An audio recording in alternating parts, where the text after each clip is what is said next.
actually getting into the park, a case study of, I'm going to butcher it, but the Cheonggyecheon River. This is in Seoul, South Korea. Decades ago, there was a river here. They piped the river, built a highway on top of it. As they revitalized the neighborhood, then, as time went on, people liked the elevated highway a lot less, so they said, how can we daylight this stream? So what they did was, tore out the highway, daylighted the stream, turned the stream into a nice park space, and to alleviate the traffic, they actually implemented a thorough network of bus transportation so that they could, in essence, reduce the traffic by 50%, so they didn't even need the highway anymore. So, taking this reclaimed right-of-way, I've got a cluster of uses that could be placed in different locations in the park. The idea would be that each kind of block of park would have, 2 or 3 different events, uses, whatever you want to call them, so that as you travel through the park, every couple hundred feet, 100 yards, you'd come across something new and different. I won't read through all the examples, but that's basically the central park. And then looking over at the west side of the Mill Creek, looking at Lower Price Hill, currently this is really all that you could really call a neighborhood right now, just a couple blocks. It's very small. Right now, directly adjacent to it are some light industrial uses. One of the current developments that's in the works is Metro West up here. I'm proposing moving these light industries up into Metro West to give them an initial client, but that would also open up this space for really a neighborhood level mixed-use center.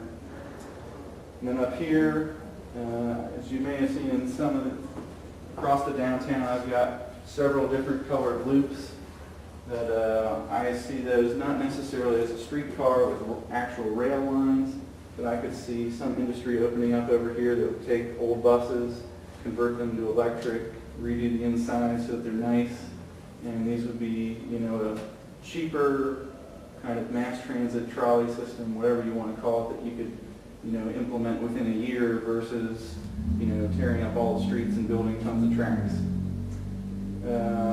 Again, I've got one of these loops at the top of the hill and one at the bottom that connects to downtown.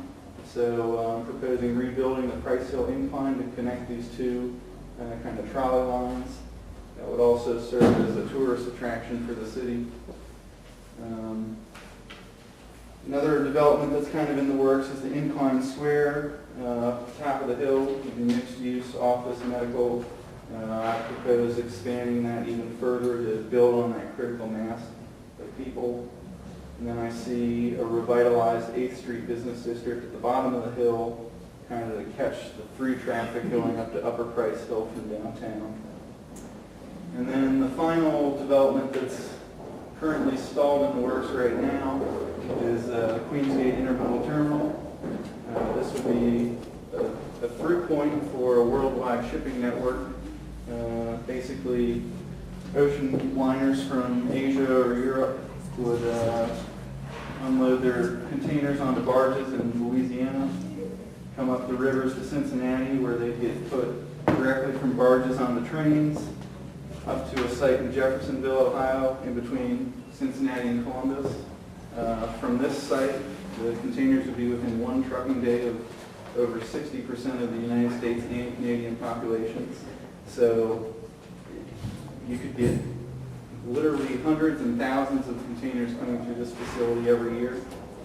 Obviously, trains are more efficient than trucks. Barges and waterways are more efficient than trains, so the further you can take it on water, the cheaper it's going to be.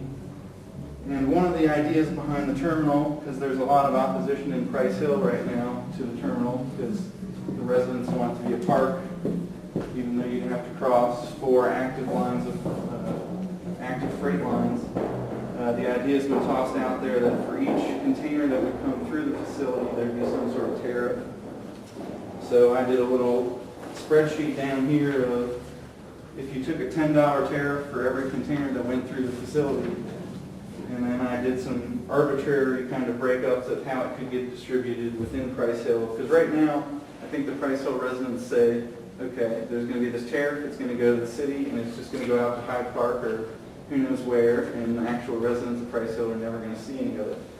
So I've kind of done a quick distribution of some percentages going to streetscape improvements, facade improvements, want to go into the Oiler School, Boys and Girls Club, a lot of, actual neighborhood level activities. And the bottom line is the 20-year investment is just over $10.5 million, and the 50-year investment would be over $30 million. So, right now the residents, I think, are thinking of looking down on this facility and, thinking, oh, why would I want to look down, on a shipping terminal? But what it comes down to is every container that would go through this facility, literally, ka-ching, ka-ching, ka-ching, money in the bank for the neighborhood.